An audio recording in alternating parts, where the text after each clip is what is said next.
Hey, ladies and gentlemen, Kocosports.com proudly presents The Rope Break.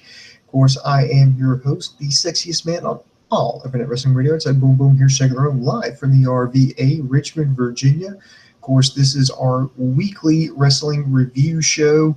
We take a look at the entire week. Right now, as of me recording this, it is now March 23rd.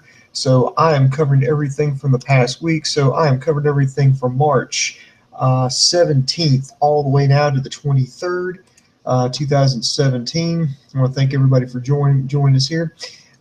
First things before we get started, I know I speak for everyone at Kocosports.com in the Internet Infantry when we say that our thoughts and prayers are with Jim Ross.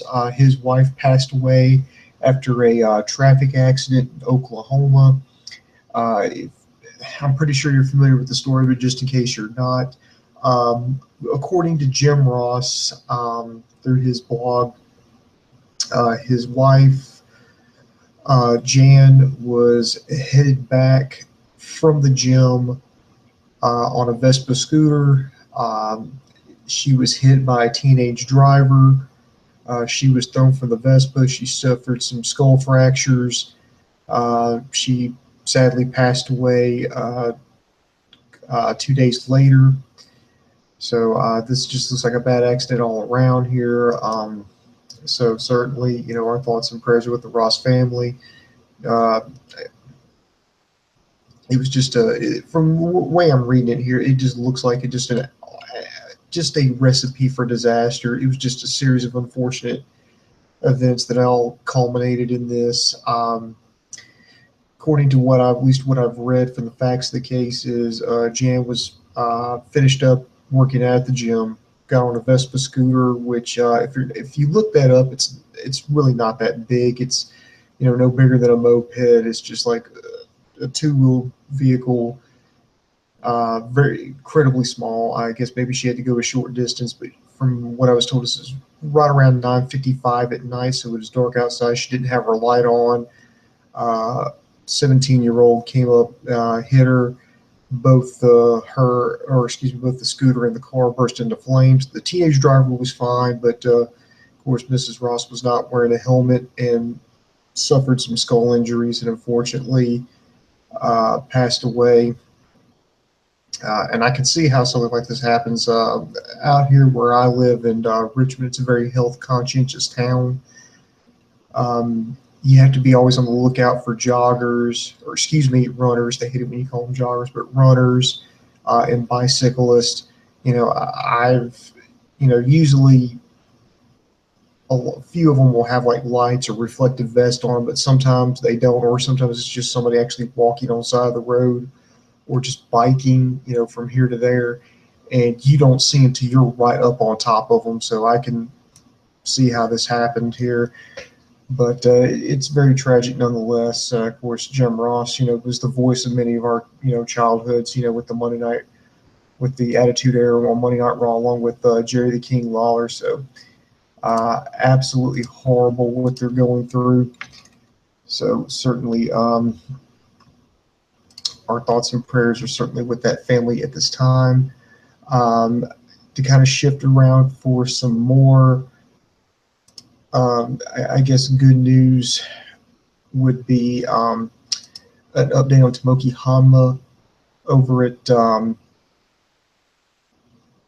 with New Japan Pro Wrestling. Of course, you may remember earlier this month there was an accident in the ring at a house show. His feet slipped on the rope. He took a second rope DDT from Jado, pretty much paralyzed in the ring. That point, was still paralyzed. They took him to the hospital. He slowly started gaining mobility. Now, in his latest message that was translated into English and put up on the New Japan, New Japan has an English website. It's called njpw1972.com. You see a lot of things that get translated. He's saying that he seems to be in good spirits. He said that he's able to move his feet and his hands, but he's still paralyzed. For all practical purposes, he's still paralyzed from the neck down. And he says he's getting better day by day. He's focused on rehabilitation. He can't wait to get back in the ring. And he's vowed to come back stronger, tanner, and more oiled up than before. So we certainly want to wish him a speedy recovery. So I figured we put in some, we got to put in some good news there. I guess the big story that's kind of broken out today is the PW Insider broke the news today that there's speculation going on that WWE is currently in talks to buy Ring of Honor, and they're looking to license the Ring of Honor content. Now, take that for what you will. I don't know if this is just going to mean they're going to buy the tape library, take the contracts of some talents that they want and shut the rest of it down. I'm thinking this may be like something where they can maybe air Ring of Honor TV on the WWE Network. Now, I know if you remember a few weeks ago, reported that there was talks to maybe get ICW on the WWE Network, so this could be just another of that. But I think Ring of Honor COO Joe Koff has said he's open to the deal where WWE could license the Ring of Honor to air the show on the network, and I guess maybe to have that material. So, because when they start putting together DVDs for people like Kevin Owens, Seth Rollins, Cesaro, people like that, if you already have that license, then you can start taking those images taken from Ring of Honor events. You can take those Ring of Honor matches and slap them on the WWE DVD. So I don't know if that necessarily means this is going to be a deal where where Ring of Honor is going to go bye-bye.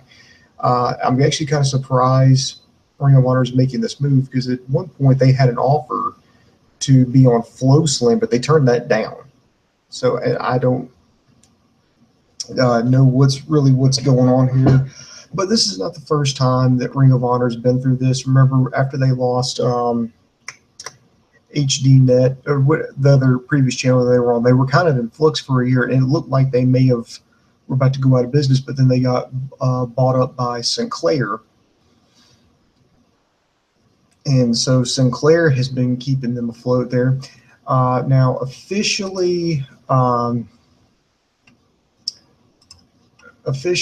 Sinclair has released a statement on this, and the statement was basically for the most part, we at Sinclair, it's our policy not to speculate on basically on things that haven't happened, which to me makes a lot of sense, because you don't want to. In fact, you know what? I'll read the statement in full here. So excuse me one second, and I quote. It's only a sentence. Sinclair's corporate policy is never to comment on speculative rumors and unsubstantiated stories. Jesus Christ, let me pretend I can speak English for a fucking change.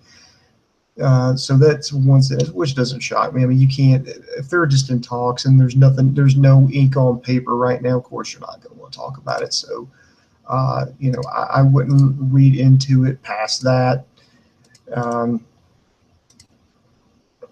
So I know as long as Ring of Honor, stays in business, that's fine with me. I think if it's just a licensing deal to get exposure for Ring of Honor, I think that's better for wrestling. I want them to do what's best for and I don't want to say what's best for business, but what's best for wrestling.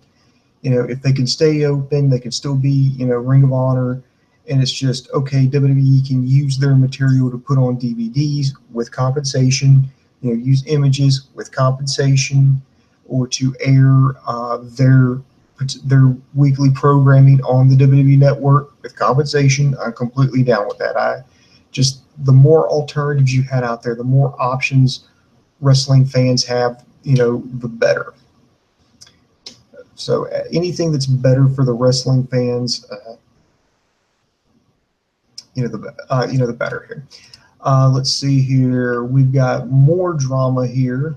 Let's see. Speaking of that, we got drama here with Reby Sky, Matt Hardy, and their lawsuit. Well, actually, they're not. They don't have a lawsuit yet. Excuse me. I shot off a little early there, but Broken Matt Hardy, posted on his Twitter page. He posted that actually today, actually this evening, about 3.5 hours ago as of this recording, and he says, and I quote, "The world will soon learn just how savage my broken brilliance can be. Bombs are imminent. Deletions are coming." Now, I don't know what that could be in reference to. Could that be in reference to a potential lawsuit? Because it was announced this week that the Hardys have hired legal representation. Now, last week when I spoke about this, I said some of my questions were, okay, I have a very elementary understanding of copyright laws. I know that if you just can't, like, and let's just use something like a song, like just music, just whatever, something you hear off the radio. I just can't go take something off the radio that I hear on the radio and put it like here on this show, because, it's copyright infringement. However, if I, like, say there's a song I really like and I want to pay an artist, hey, I want to give you some money, can I use your song, and we agree to it, then it's cool. Or if let's just say I have enough money and I say, hey, I need somebody to write me an original song for this show, can I do that? Fine. Or, hey, this guy, he wrote a song, I got a show, I need an intro theme, we work out a mutual deal, that's fine.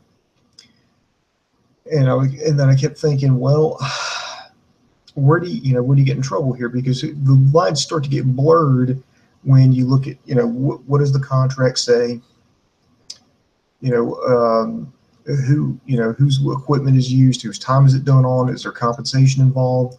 And I really didn't know, and of course I'm going off Reedy Sky's, and I'm just taking her at her word. There could be more to it, may not.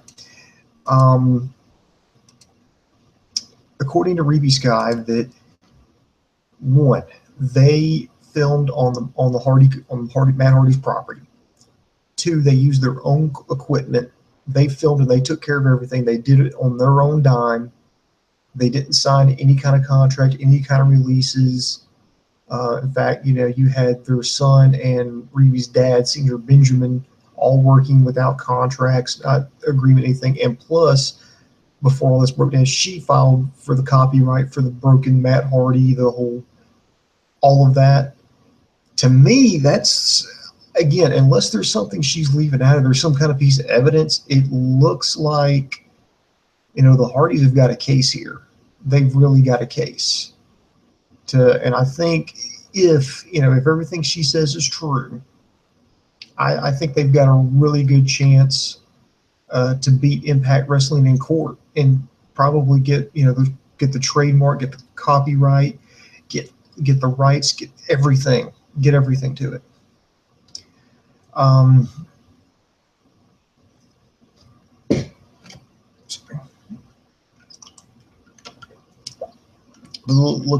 It's looking pretty good, and I should be remiss to not mention that the Hardys have been offered a contract by WWE as far as when they're going or what they're going to do.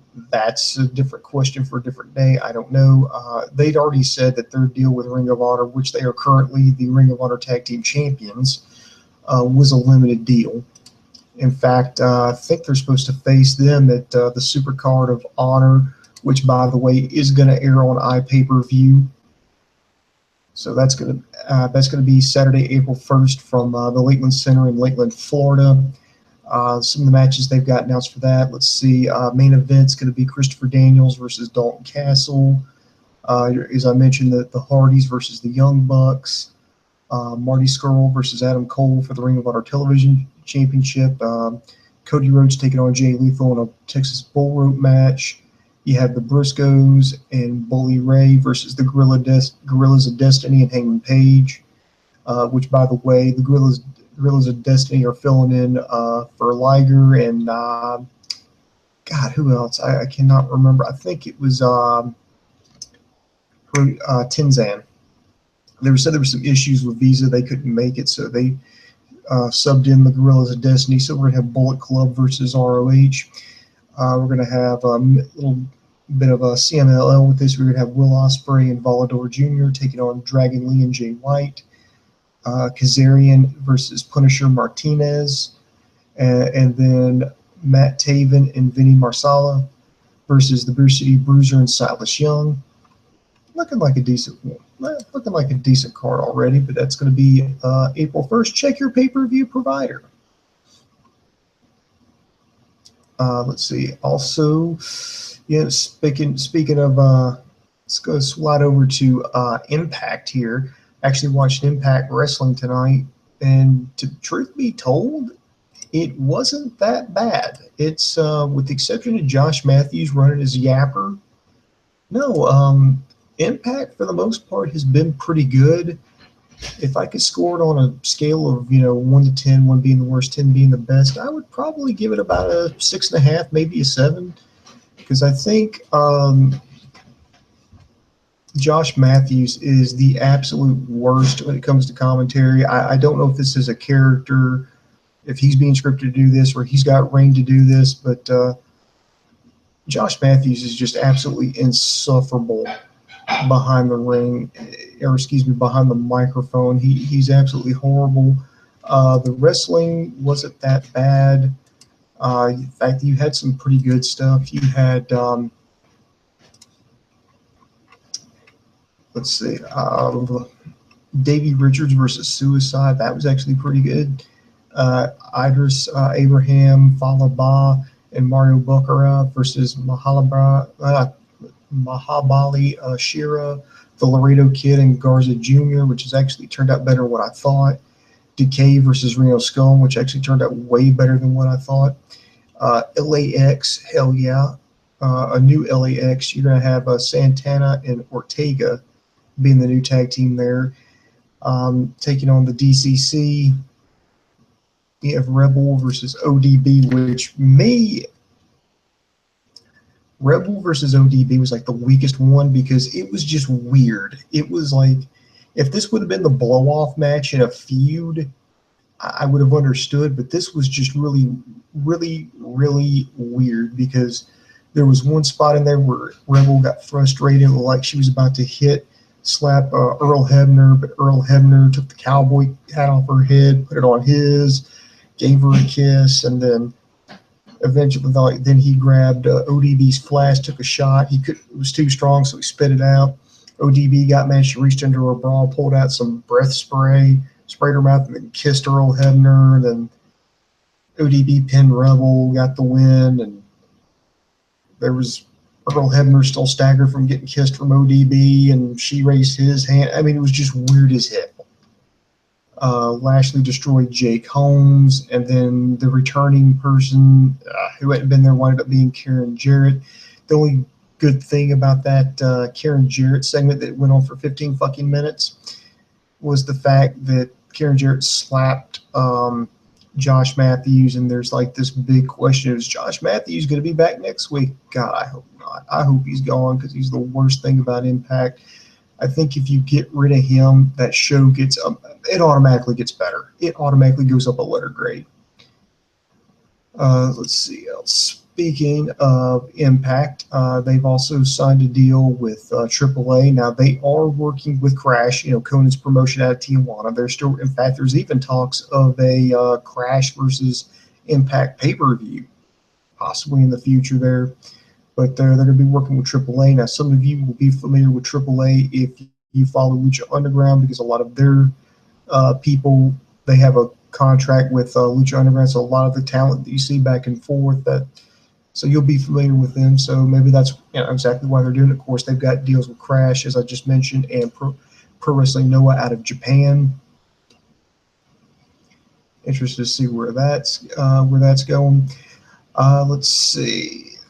Good Lord. God, there's a lot to get to here. Now we got to get to something I know some of you have always been waiting for. Is everybody has an opinion on this, and I guess I'm just going to go ahead and let the cat out the bag here. This whole Paige sex tape scandal. Wrestling Ranton, and if you're not following Wrestling Ranton, please follow him. He's a really super nice guy. and he had a great video on this. It was one of many topics he talked about. Here, okay, just in case you've been under a rock for the last week, here's what happened. Somebody illegally obtained pornographic pictures and videos taken from Paige. Now, I don't know if it was still on her cell phone or she put it in the cloud, but either way around, somebody had illegally, without her consent, got a hold of material that she had shot and posted that online. If you're like, oh, well, where is it online? Trust me, trust me, you'll be able to find it. If you know how to use Google, you can find it. And this is, when I say pornographic, son, I don't mean like this is like, a topless pic of her in the fucking bathroom. I mean, it's fucking, yeah, it's bad. And a few of those videos, it appears to be old because it features, I believe it may have been her at the time she was down at NXT, because it also features Brad Maddox and Xavier Woods in there. In one of those videos, they're together with her in a very intimate way. I'm trying to watch my language on this one here. As far as my personal beliefs on it, okay, here's my personal stance on this. I don't give a fuck. No, what somebody does on their own time, in the privacy of their own home, with another consenting adult, and I do stress adult, that's their business. What was done to her is a crime. In fact, it happened on the same day where other celebrities were hacked. I think she was just part of this attack. So it leads me to believe maybe it was like a cloud, they breached the cloud or something, which is a mass storage device, electronic storage device, by the way. Like, it's basically picture like a storage locker up in like cyberspace, and somebody got into that. What was done to her was illegal, and I hope that person is caught and they're prosecuted to the fullest extent of the law. Now, some people are like, oh, they better not fire Paige. They better not fire Paige. They better not punish Paige. I'm like, dude, first of all, calm the fuck down. WWE has done nothing. In fact, there are reports that they didn't talk about it in the meeting come Monday. This happened all over the weekend, over this past weekend, and they didn't talk about it on Monday. They didn't bring it up. In fact, and I guess maybe some good timing. Xavier Woods, he was off hosting the South by Southwest like gaming awards, so he wasn't on Raw, which was, I think, great timing. And to be, and some people, and I know a lot of people are going out on a limb here. They're saying that maybe there's like a morals clause, but that's a big assumption that we're making. Like, there's a big, that all these WWE superstars have a morals clause. But let's just say she does. You can't do anything to her without doing things to other people, because remember, Hulk Hogan, if he got arguably done. Got busted doing the same thing, a tape, something was recorded without, like, I don't know. No, the sex act was not recorded, was recorded without his knowledge. The private conversation was recorded without his knowledge and thrown up on the internet, which ruined his reputation, even though, yes, what he said on some of those things were absolutely wrong, absolutely just deplorable. But, he didn't know he was being recorded. It was, which I think is a pretty sneaky fucking thing, but oh well. Seth Rollins' crazy ex-girlfriend posted a picture of him with his tallywhacker hanging straight out, and this was before Mania, and nothing happened to him. So if you do something to Paige, you now have to go back and do something about Hogan. You got to do something about Seth Rollins, and you've also got to punish Xavier Woods. But luckily, they haven't done anything, and I don't think they're going to do anything. And to be honest, I think that's the right thing to do. I know that Alberto El Patron, he's pulled out of WrestleCon to be with Paige. He put out a statement today saying, and I quote, "Due to the invasion of our privacy, I need to be home with the person that needs me more at the moment and our family. Thanks for your support. I'll be seeing you next time." Paige's parents, which, by the way, I don't know why, but her parents kind of pissed me off. Paige, she, put out a statement saying, put, I'm asking for privacy because a lot of photos were published um, without my permission. But her parents are like start posting online, oh, we're very concerned. We've talked to our daughter on social media. We're very concerned about her mental well-being. To which I reply to that, well, why the fuck are you talking to her on social media? Why aren't you calling her? Or better yet, if you're that goddamn concerned, get on a fucking plane, come fly your ass over here and go take care of your fucking daughter. Yeah, I know she's a fucking grown-ass woman, but you know what? You're a parent. Your baby's always going to be your fucking baby. If you're that fucking worried, don't talk about this shit on fucking social media. I don't need to know that. This is, I mean, you want to, you keep talking about, well, your daughter's privacy was completely breached. What was done to her. What was done to her was just fucking horrific. It was just, it's fucking unforgivable what was done to her. And like I said, I hope the person who did this is caught, and I hope they're prosecuted to the fullest extent of the law. But with that being said, and you're talking about having her private business thrown out there in the open, you're doing the exact same goddamn thing when you're saying like, well, we're worried about her mental well-being. Well, okay, we don't need to know that. I would like to think as a parent, yeah, you would be concerned, but we don't need to know that. Don't publish your shit. What the fuck is it about people wanting to put every goddamn aspect of their fucking life on fucking social media? If I have a bad fucking day, I don't go, fucking blabbing about it. Jesus Christ. You're looking for they're looking for fucking attention, and I don't know why, but they fucking rub me the wrong way. Back me up on this, infantry. Would you do it okay? I know some of you out there in the infantry have got kids, and I'm not saying that your kids would do something like this, but let's just say your children made a bad decision, and not illegal, but it was just a bad decision. And what would you do? I'm pretty sure blabbing about this shit on social media would be very, very, very, very fucking low on your list of priorities, as to opposed to stepping up, taking care of your fucking kids. Oh, and speaking of WWE and people jumping to fucking conclusions, people keep playing, where in the world is Mauro Ranallo?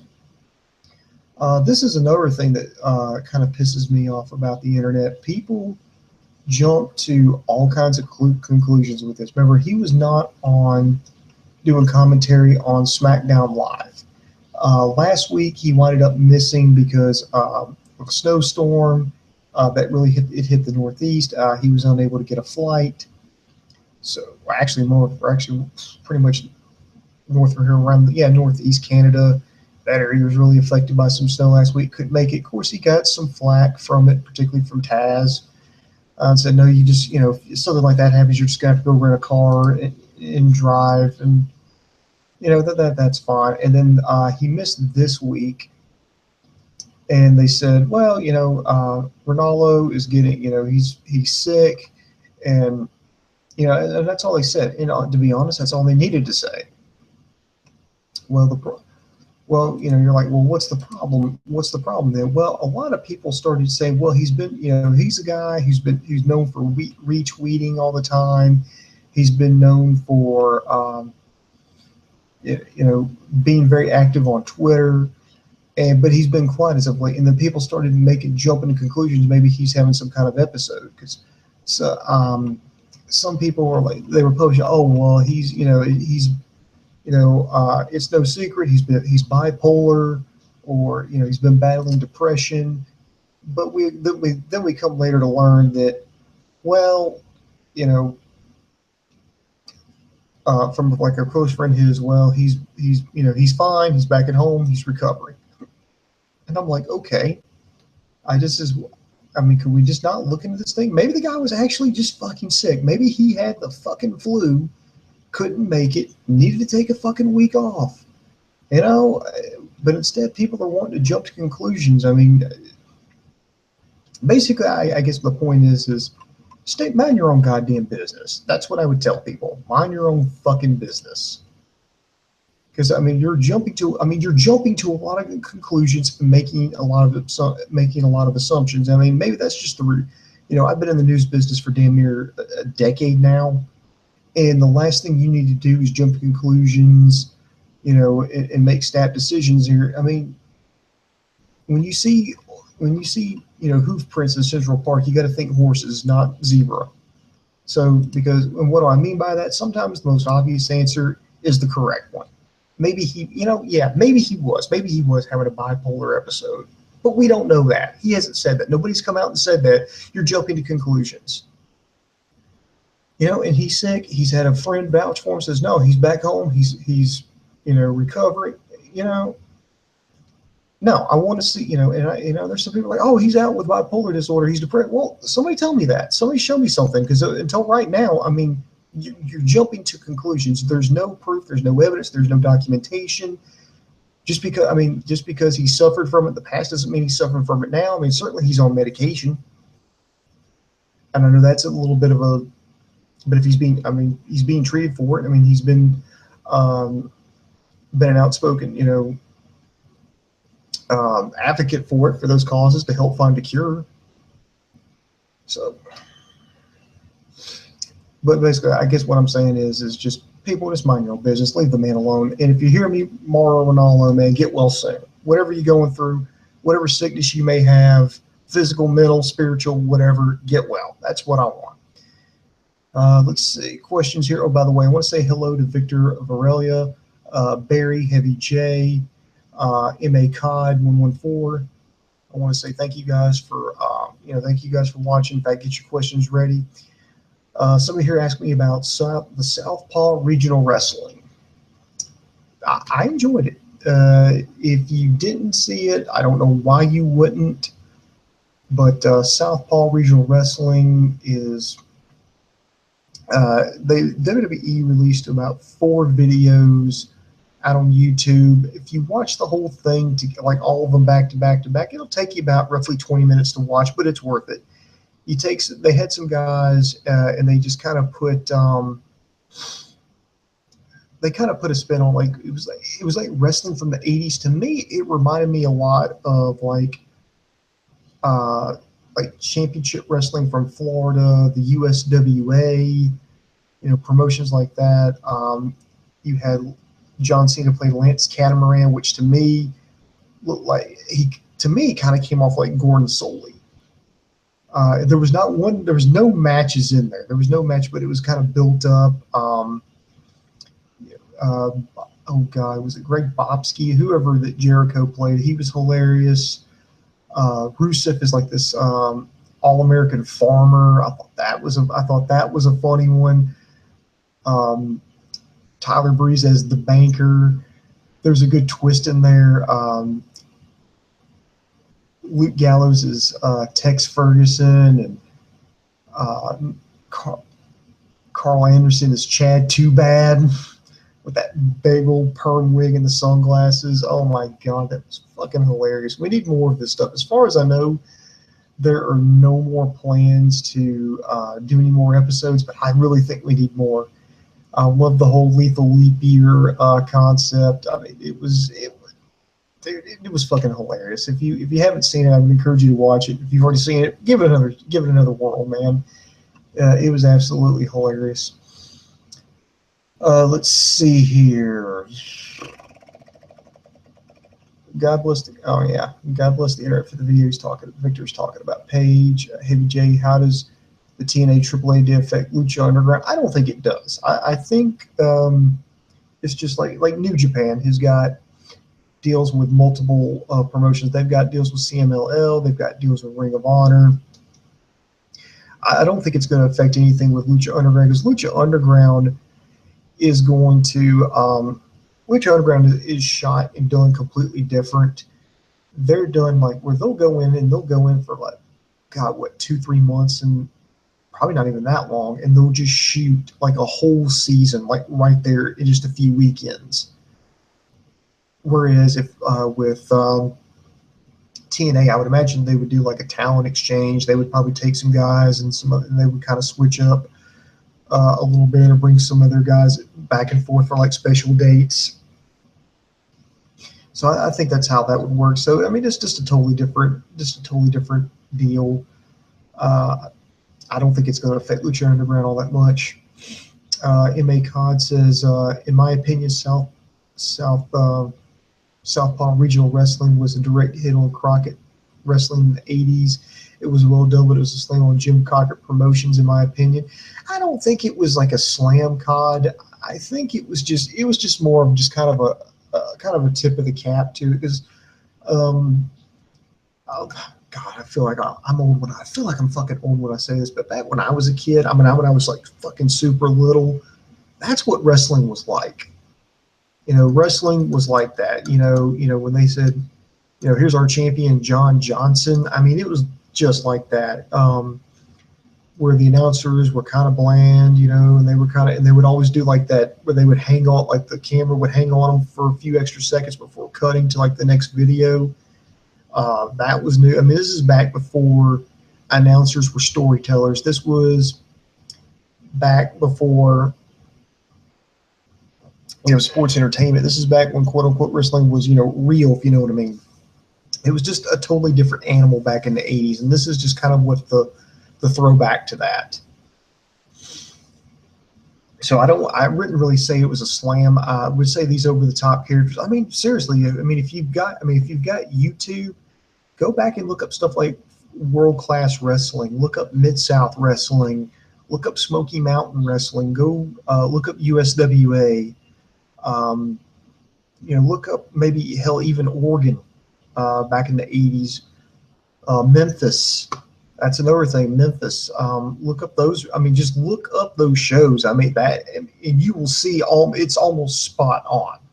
So that's what wrestling used to be, particularly back, you know, because this takes place in the late 80s. That's what wrestling was like in the late 80s. I mean, it's not completely far off. Khan says, I'm watching Lucha Underground Season 1, very impressed. Yep, Season 1's the best. Season 2 was okay. In my opinion, it wasn't as good as Season 1, but that's, to me, Season 1 was so good it was going to be hard to top.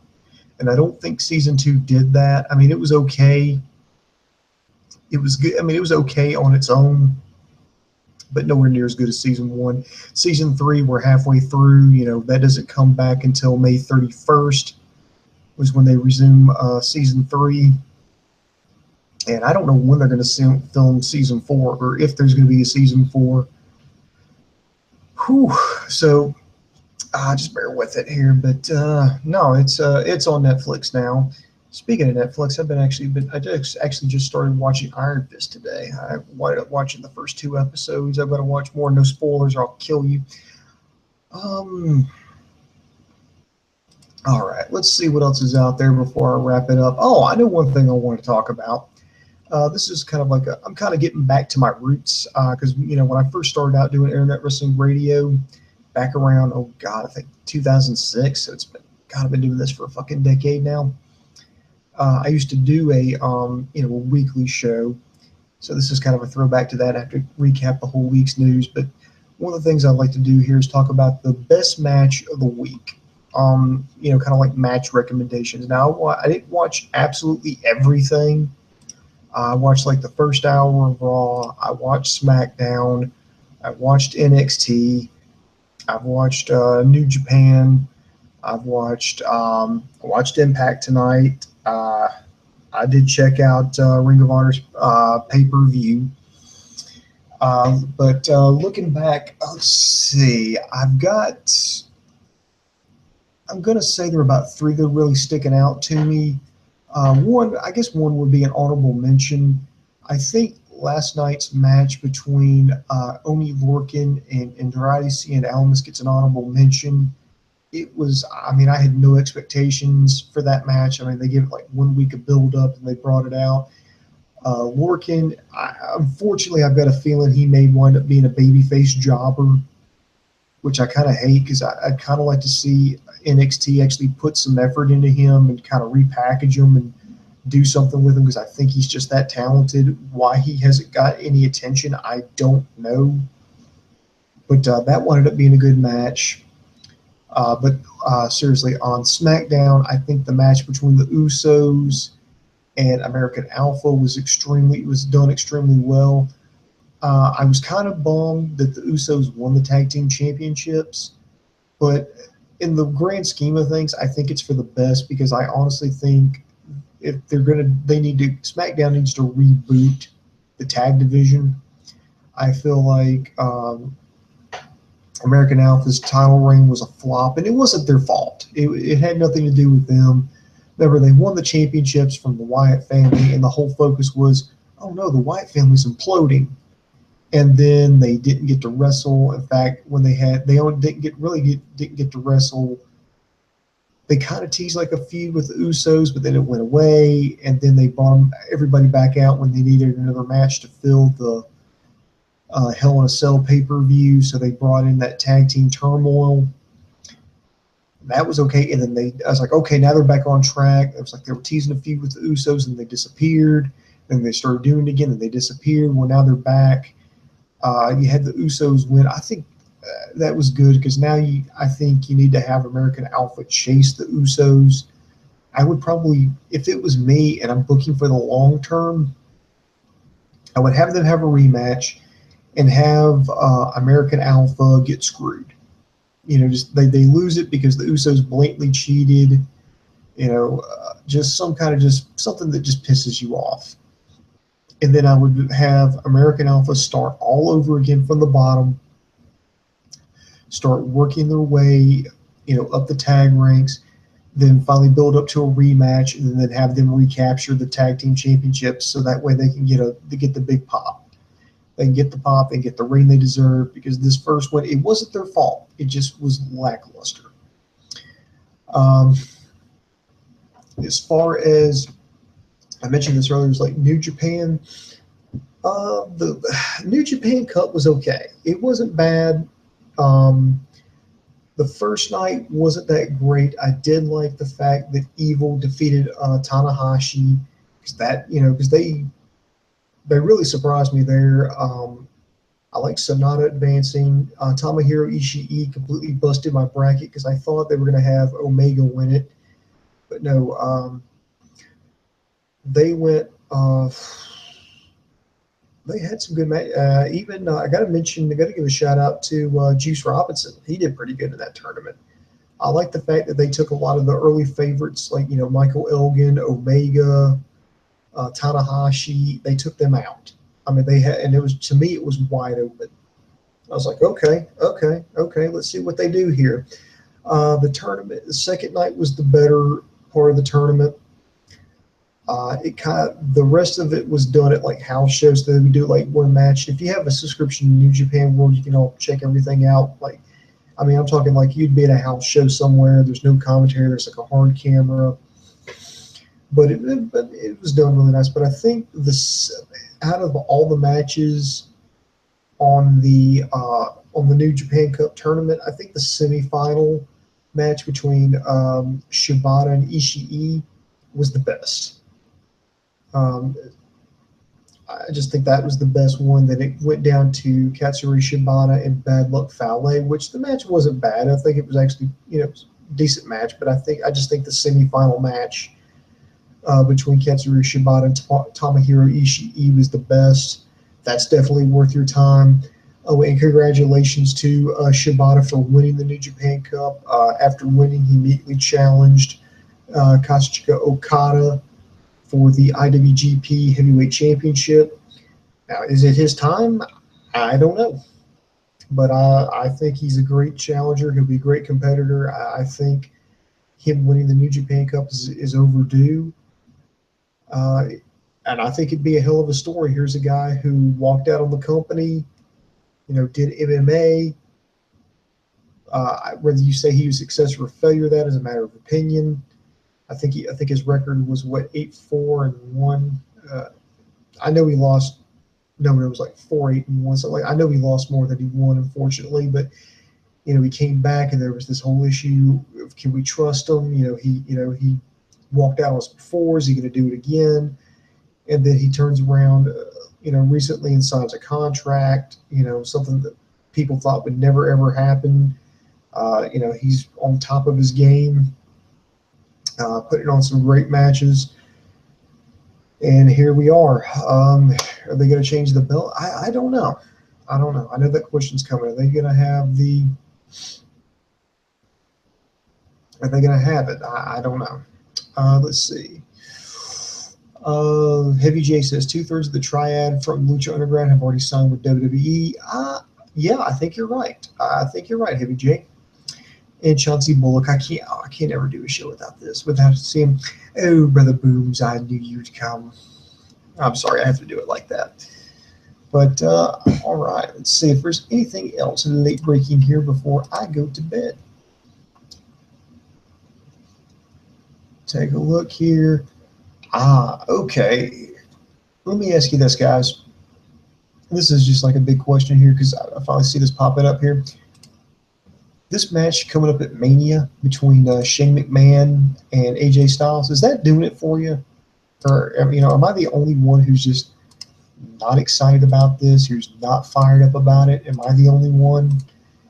If you are, let me know. If you're not, let me know. I like how they did it on SmackDown where they had AJ Styles jump Shane McMahon in the parking garage, beat him up through his face through a car window, excuse me. I think that was well done. I like how they followed up with it, AJ Styles being, very cocky, it's like, I'll take you on, whatever. And but still, just to me, it's not doing it for me. And I'll tell you why. Imagine, if you will, imagine this. The owner of the Cleveland Cavaliers goes up to LeBron James and goes, you know what, LeBron, I'm going to pull you from Game 7 of the NBA Finals, and we're going to have a game of horse right there in the arena right after the game. And I mean, you would go, that's fucking ridiculous. Why? Because if LeBron James wins, well, so what? He was supposed to. He's the NBA superstar. He's arguably one of the best player in the NBA right now. But if he loses, he looks fucking stupid. So I think that's the same thing with AJ Styles. If he wins, well, yeah, it's kind of expected. He's a full-time wrestler. He's arguably the best wrestler in the world right now. He's coming off a hot year. He had a series of 5-star matches. He won the WWE World Championship. And then you're going to put him in there with Shane McMahon? Oh, but Shane McMahon's, and this is an actual argument I heard, well, Shane McMahon's a good character. Okay, well, the Gobbledygooker was a good character. Okay, the Goon was a good character. T.L. Hopper was a good character. Bastion Booger was a good character. But that doesn't mean they should be main eventing with a former fucking champion who's busted his ass the entire fucking year at the biggest show of the year. And then, of course, some people are like, well, they want to go technically. Well, technically, he said it was a match, but he didn't say it was against him. I think they've made it clear, after this Monday it was him. But it's like, well, why don't you sub in Finn Balor or sub in, Shinsuke Nakamura? And then they're like, well, but, and this is another argument. Well, they haven't done any build up to it. They've done, no build up. It would be suicide. You're going to do, you're not going to give a proper build up. And I'm like, you know what? 10 years ago, I would have agreed with you. 10 years, I would have said, yeah, you know what? Yeah, it'd be stupid, to pull, some of your big, your returning talent or your NXT talent up with under or Kurt Angle, I think was the other name there. Yeah, Kurt Angle, to pull him up unannounced. It may get a short, pop from the fans in the short term, but you're committing, financial suicide because there's no build up, there's no nothing. And I'm like, 10 years ago, yes, I would have agreed with you, but guess what? We're in the 21st century now. We're in 2017. The WWE Network is $9.99 a month, so they've pretty much made the whole pay-per-view concept obsolete. If people were paying, 50, people used to pay $50, $60, $70 for, for WrestleMania. I'm like, yeah, you want to build that up, but now it's like $10. It's $10, and I mean, hell, if you subscribe, I think now if you still subscribe now, you think you can still get your first month free. I know they were giving it away last year. So what kind of hit are you going to take? I mean, Mania is one of those things where it's now a brand more so than it is the matches now. Because okay, if it's not, then answer me this question: if WrestleMania is not a brand, if WrestleMania is not this like big thing and people are waiting to get onto this card, then why is it they sell the tickets months in advance, at least 6 months in advance, and they're like, oh well, then we sold out? Because you're selling out because people already know. I mean, it's Mania, it's a brand. I mean, and plus, I mean, you've got, and now, I mean, I can imagine trying to, okay, you need to sell someone, that's why, but you got to put in a Goldberg, Lesnar match, to get the casual fans. You got to get Shane McMahon in there to get the casual fans.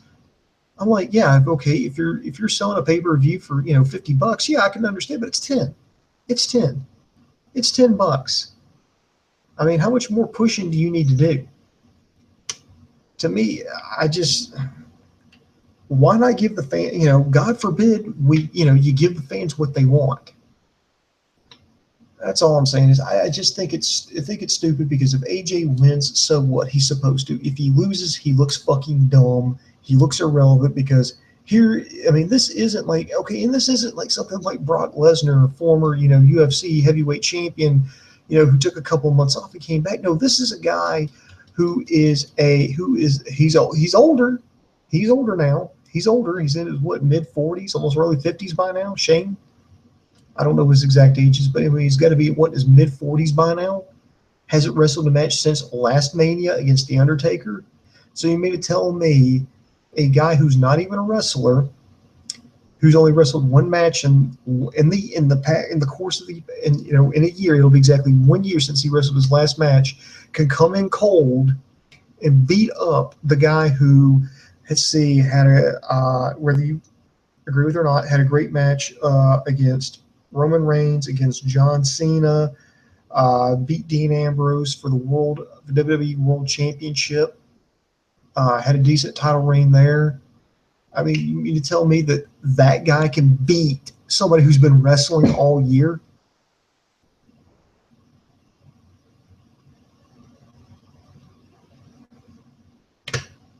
Seriously? I mean, seriously. I mean, that's the point I'm trying to make. I mean, it's just fucking ridiculous. I just don't really see a win on it here. I really wish it would be an actual wrestler, because I mean, if it was Kurt Angle, okay, there you go. I mean, at least it's a wrestler and a good wrestler. If it's Nakamura, I mean, at least it's somebody who's been a champion, who's been wrestling down at NXT, but he's been wrestling, or if it's I mean, just hell, anybody else, it would have done it. Oh, but we got to build it up. Why? I mean, why? I mean, pay-per-views are like $10 now. And if you haven't hooked them in with like The Undertaker, if you haven't hooked them in with John Cena, if you haven't hooked them in with, Lesnar, Goldberg, why can't you throw us fans a fucking bone?